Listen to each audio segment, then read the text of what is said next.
Dizem que o que os olhos não veem, o coração não sente. Mas será que o que dói nos nossos ouvidos mexe os nossos olhos? Foi para tentar buscar um caminho de resposta a essa pergunta que nós costumamos nos encontrar nas tardes de sexta-feira. Em vez de tomar cerveja, nós nos dedicamos a estudar as respostas emocionais da variação linguística. E aqui nós apresentamos uma análise exploratória do rastreamento ocular como uma medida de esforço cognitivo e atenção à fala. Transpor os efeitos da variação linguística para o processamento de línguas naturais ainda é uma tarefa a ser realizada. Se pudermos dizer alguma coisa sobre a frequência de alguns fenômenos variáveis a partir de resultados descritivos de estudos sociolinguísticos observacionais, pouco ainda sabemos sobre o que acontece durante o processamento. Para saber como processamos a variação, teríamos que entrar dentro da cabeça de cada falante para saber como isso acontece. Podemos tentar medir ondas do cérebro, mas esse é um procedimento que é artificial e se choca com os princípios da sociolinguística de espontaneidade da fala.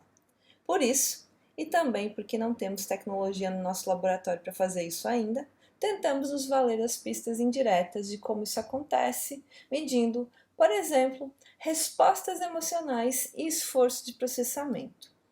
Uma maneira de tentar ver esforço de processamento pode ser por meio de rastreamento ocular. Mas, entre medir o movimento dos olhos e inferir esforço de processamento que possa sinalizar algum efeito de resposta emocional à variação linguística, existe uma construção a ser feita. Primeiro, precisamos saber que as variáveis linguísticas são classificadas quanto ao seu nível de apreciação social. A proposta clássica de Labov é classificar as variáveis em indicadores, marcadores e estereótipos, com variação e mudança acima e abaixo da consciência. Em segundo, nem sempre a apreciação social implica em sensibilidade cognitiva ou saliência.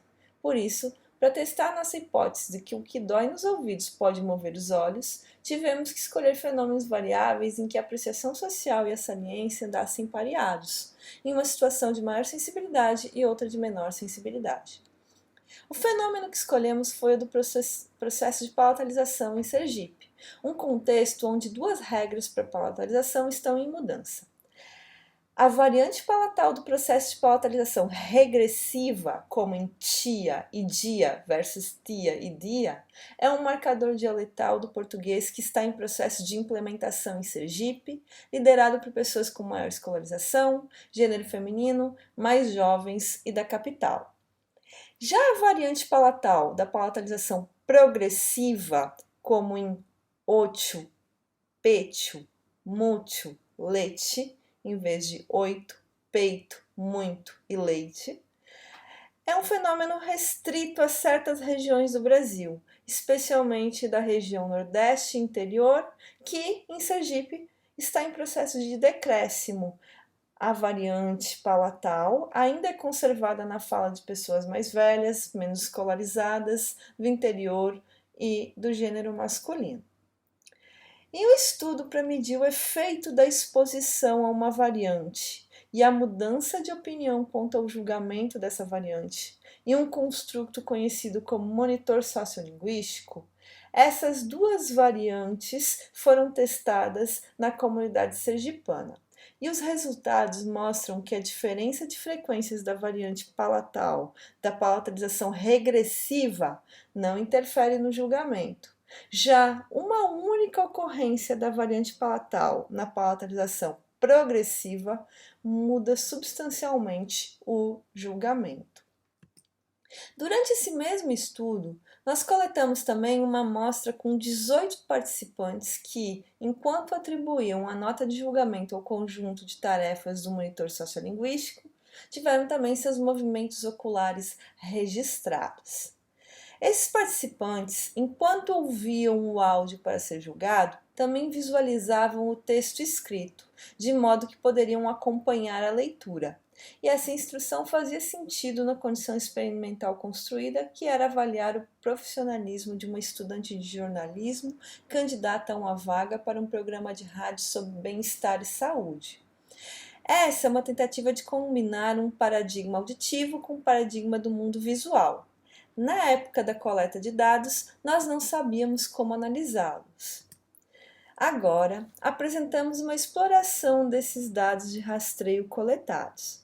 O experimento foi rodado no software OpenSesame, com registro dos movimentos oculares por um aparelho de eye tracker iTribe com taxa de amostragem de 60 Hz. Sim, é um aparelho de baixo custo.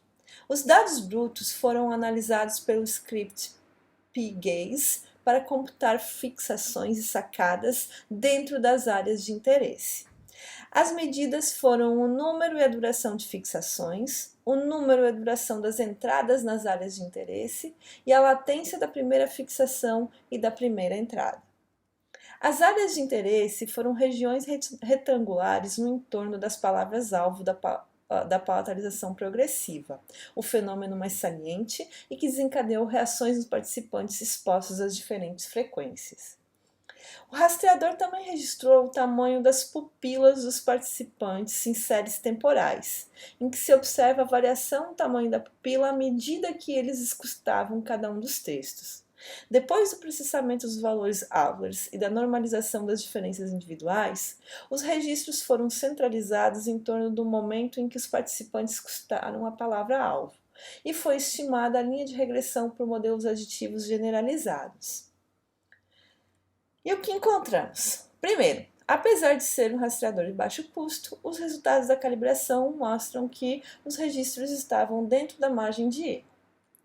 A primeira exploração foi por meio de mapas de calor, em que foram adicionadas as frequências das fixações no fundo do texto que os participantes visualizavam enquanto ouviam a tarefa de julgamento, em duas condições: quando ouviam a realização palatal, que é estigmatizada, na figura da esquerda, e quando ouviam a variante padrão, na figura da direita. Visualmente, podemos identificar dois padrões de fixações. No entanto, nós não podemos comparar os efeitos com os mapas de calor.